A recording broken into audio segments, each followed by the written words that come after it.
Scotland's really surprised me. It's absolutely amazing. Look at this.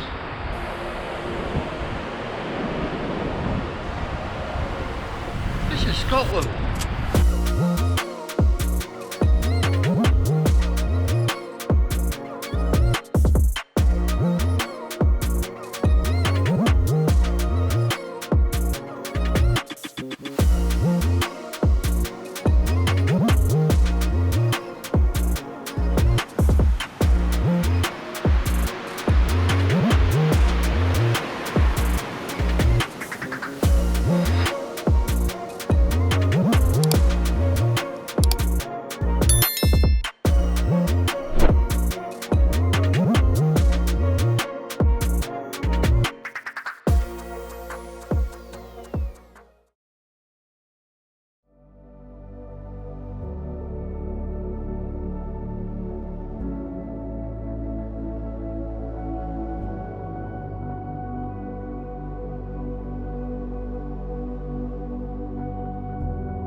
Not far from the Three Sisters viewpoint is Loch Actrioctan. It's easily accessible by car, and whilst just off the A82, its tranquil setting makes it feel remote and untouched. It's a peaceful spot for a break, and take some time to reflect on my spectacular drive so far. A moment of reflection amidst the grandeur of Glencoe. The loch is a starting point for several hiking routes, offering trails with varying difficulty levels.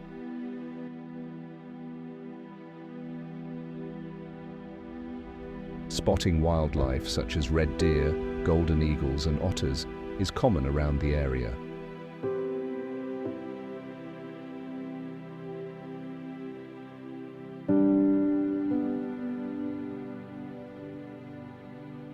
There is a charming white cottage on the loch's shore, often photographed for its postcard-perfect contrast with the green mountains.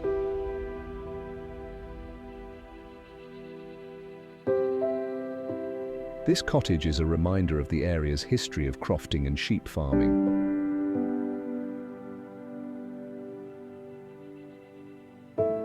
You can almost imagine a shepherd, wrapped in a plaid woolen cloak, guiding his flock along the hillside paths, the plaintive bleats of the sheep echoing through the valley. Back then, the cottage would have been a hub of activity, its hearth glowing with the warmth of peat fires, while shepherds exchanged tales of the day's toils. These sheep farms weren't just about survival, they were a symbol of clan pride and independence. Every tuft of wool, every lamb born on these slopes represented a bond with the land and a testament to the endurance of the people who called it home.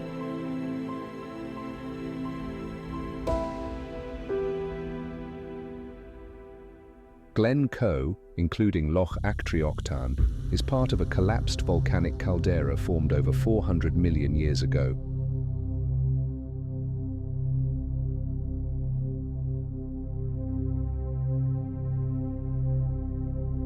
The rugged terrain around the loch is a geological wonder forged by ancient volcanic activity and sculpted by glaciers during the last ice age.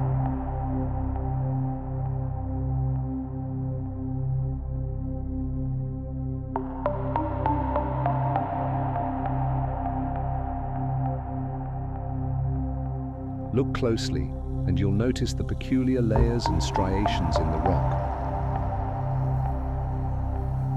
Evidence of a tumultuous past where fire and ice danced together to create this dramatic landscape.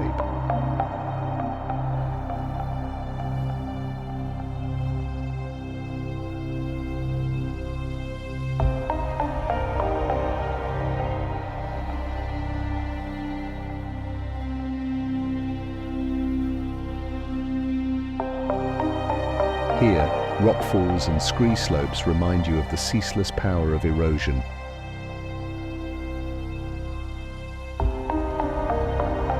A quiet force shaping Glencoe even now.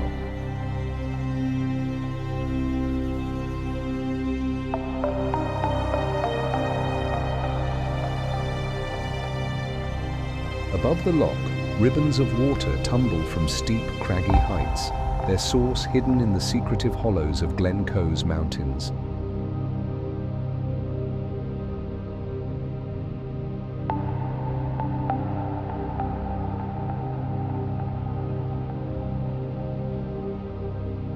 These waterfalls, especially after rainfall, roar to life with a raw energy that contrasts the stillness of the loch below.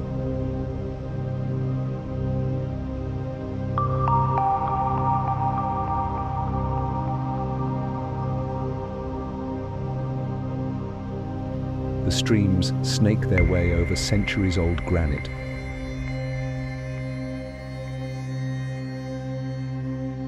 Carving paths that glisten like silver threads against the dark rock. Each cascade seems to sing its own song.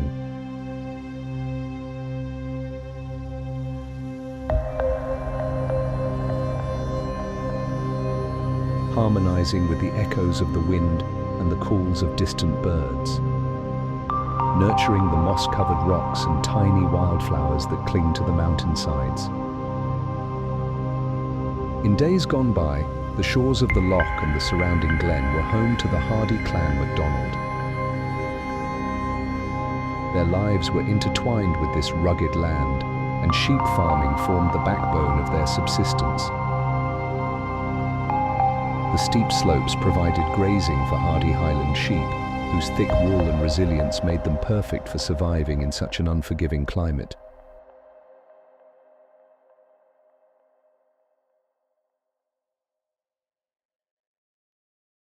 As we continue our journey down the valley, the stunning Loch Leven comes into view, accompanied by the charming areas of Glencoe Village and Ballachulish. Long before the tragedy for which it is best known, Glencoe was home to the Clan MacDonald, a proud and resilient people who thrived in this wild and remote valley. For centuries they lived off the land, herding cattle, growing crops, and maintaining their traditions amidst the ever-changing political landscape of Scotland. The 17th century was a time of great turmoil in Scotland. The Glorious Revolution of 1688 had brought William of Orange to the throne, displacing King James of Scotland and England. The clans of the Highlands, many of whom remained loyal to the deposed king, found themselves caught in a web of political maneuvering. To solidify his rule, King William demanded that the Highland clans swear an oath of allegiance to him by January 1st, 1692. Failure to do so would mark them as traitors. The MacDonalds of Glencoe, like many clans, were slow to respond. This was not out of defiance, but due to the harsh winter and the challenges of travelling to the nearest magistrate in Fort William. They eventually made their way to take the oath, but their delay would prove catastrophic. Their loyalty was questioned, and forces loyal to the crown seized the opportunity to make an example of them. On a cold February night in 1692, soldiers under the command of Captain Robert Campbell of Glenlyon arrived in Glencoe, claiming the ancient Highland custom of hospitality.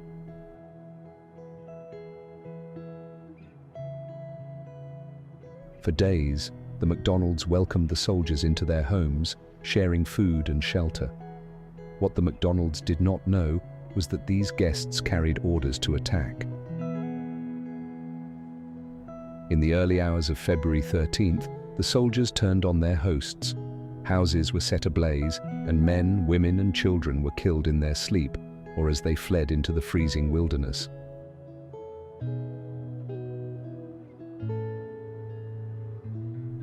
By dawn, Glencoe had become a site of devastation, its once vibrant community shattered.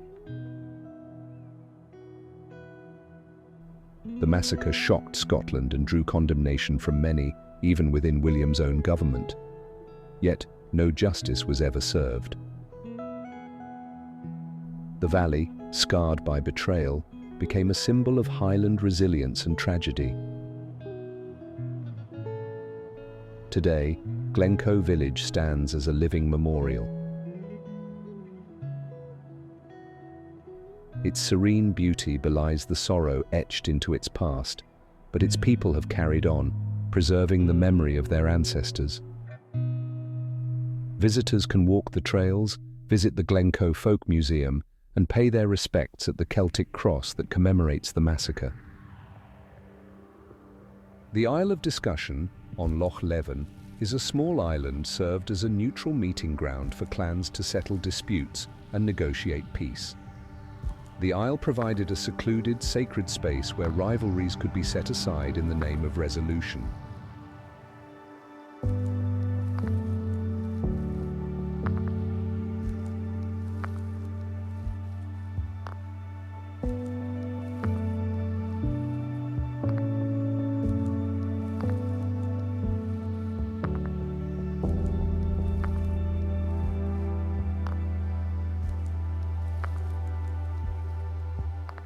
Close by, a small island rises out of the cold tidal waters. A sacred burial ground for various clans, including the Stuarts of Ballachulish, the Camerons of Callart, and the MacDonalds of Glencoe. A modest plaque marks the grave of a legendary MacDonald clan leader, the 12th chief of Glencoe, who was tragically killed in his bed during the infamous massacre of 1692. That night, 38 of his men were brutally murdered, while 40 women and children fled into the harsh winter wilderness of Glencoe, only to perish from exposure.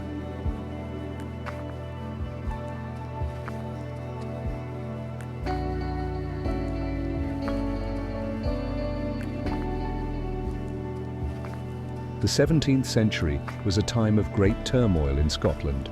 The story of Glencoe is one of betrayal and loss, but also of endurance, a testament to the strength of those who called this extraordinary place home.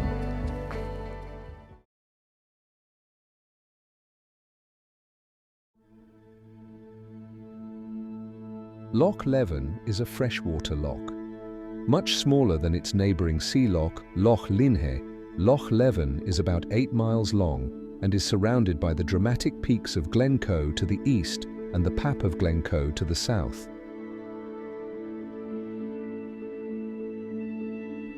The loch's name comes from the Gaelic Loch Leobhan, meaning Loch of Smooth Water, reflecting its sheltered and tranquil nature. It's fed by numerous streams from the surrounding mountains and drains into Loch Linhe through a narrow tidal channel at the Ballachulish Bridge.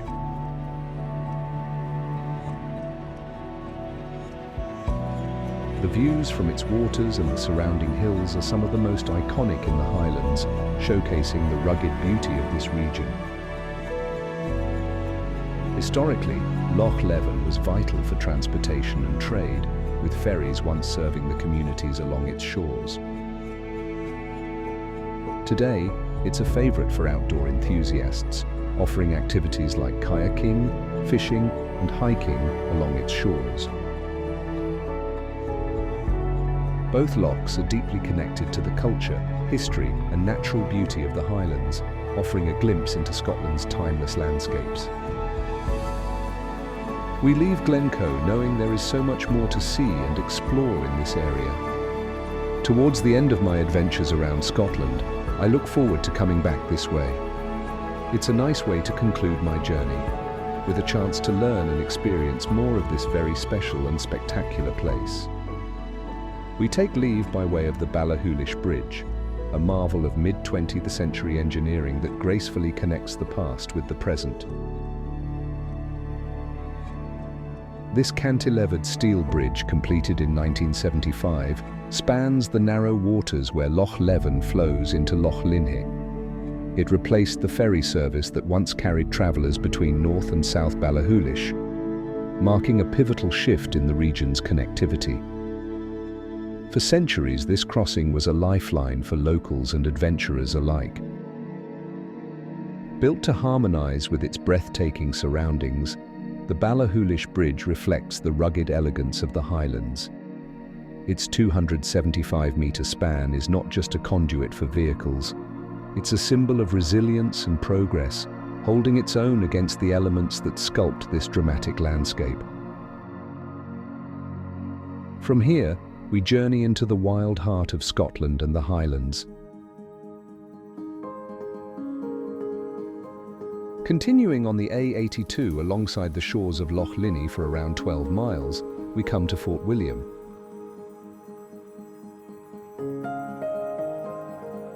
I like to stop off here. It's ideal for a break in my journey.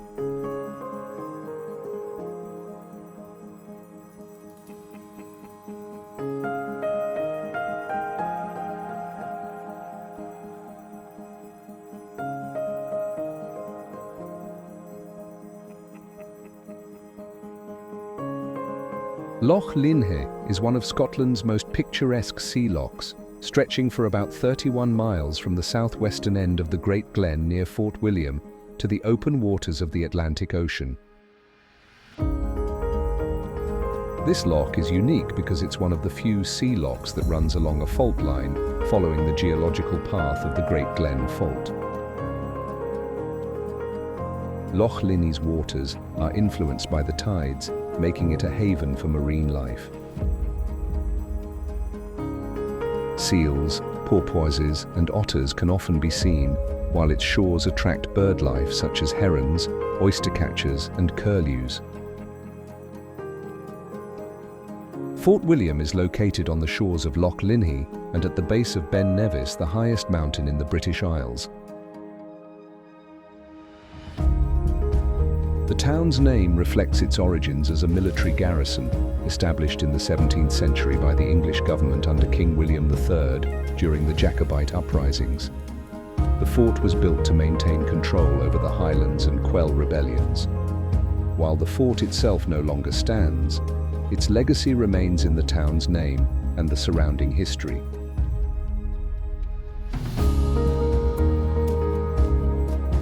Fort William is surrounded by stunning natural beauty.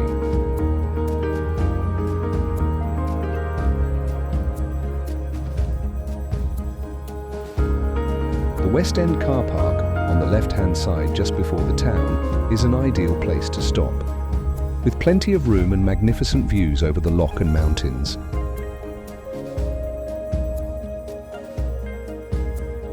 It's also just a short walk into the town if you wish to explore and maybe grab a bite to eat.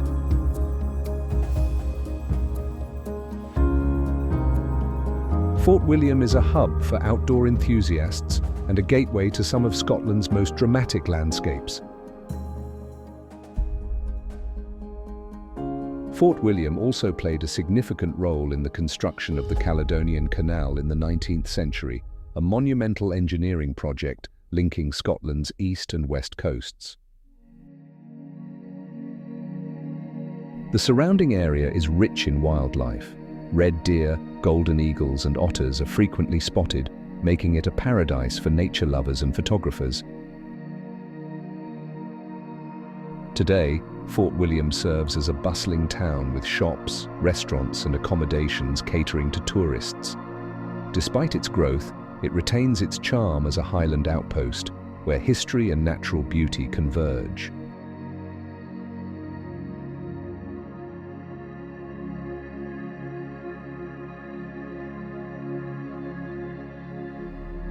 Fort William is the starting point for most ascents of Ben Nevis, attracting hikers and climbers from around the world. In winter, the area offers skiing and snowboarding, while in summer, mountain biking and hiking dominate.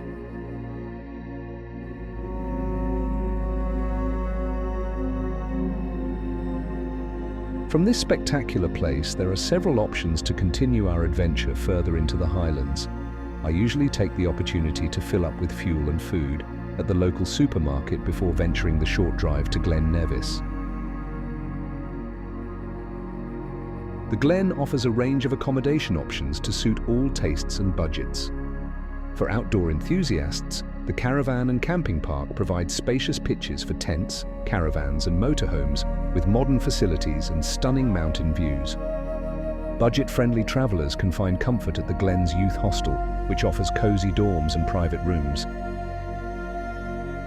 Whether you're seeking adventure or a peaceful retreat, Glen Nevis combines natural beauty with convenient accommodations for an unforgettable Highland experience.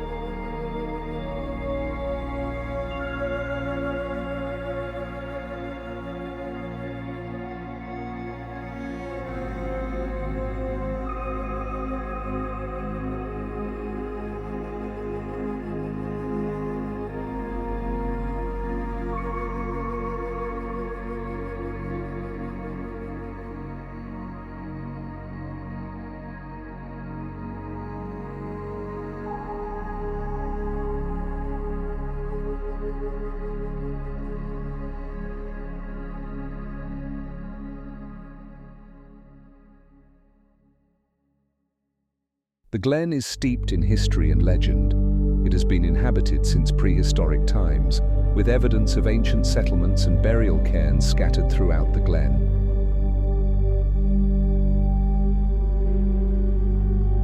The area is famously linked to the Jacobite uprisings, as clans loyal to Bonnie Prince Charlie once traversed its rugged terrain.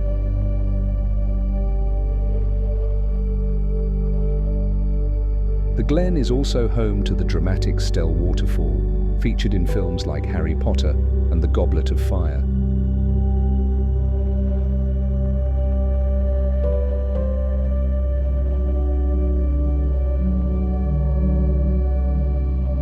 Its scenic beauty and historical significance make the Glen a captivating destination, blending natural wonder with Scotland's rich cultural heritage.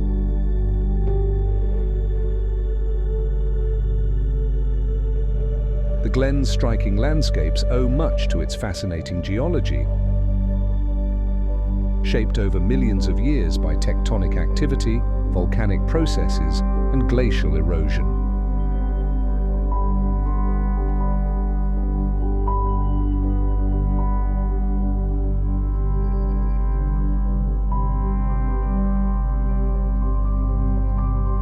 The Glen lies close to the Great Glen Fault, a major geological feature that runs across Scotland, contributing to the region's dramatic terrain.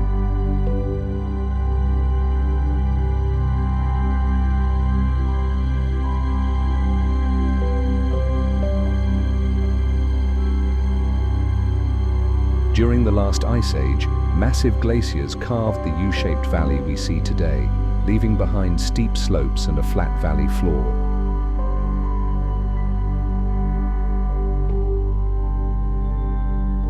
Next time as my tour of Scotland ventures deeper into the Highlands, revealing more of this enchanting, untamed land, steeped in the legacy of ancient clans and a stormy past. With the day slipping away, I opt to continue north on the A82 for another 10 miles. This leads to my second stopover on the tranquil shores of Loch Lochy.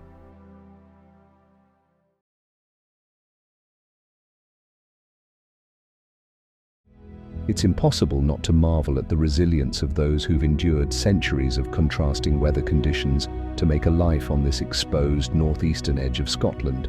The clearances saw tenants forcibly removed from their homes and lands, with many emigrating to America, Canada, and Australia.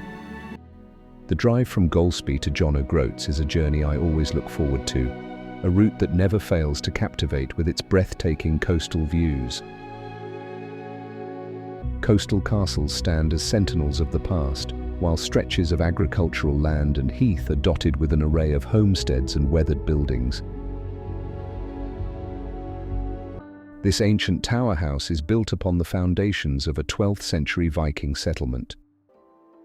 To the east, the dramatic cliffs of Duncanby Head come into view, crowned by the distinctive white structure of Duncanby Head Lighthouse. With 497 miles covered, we arrive at our third overnight destination, John O'Groats.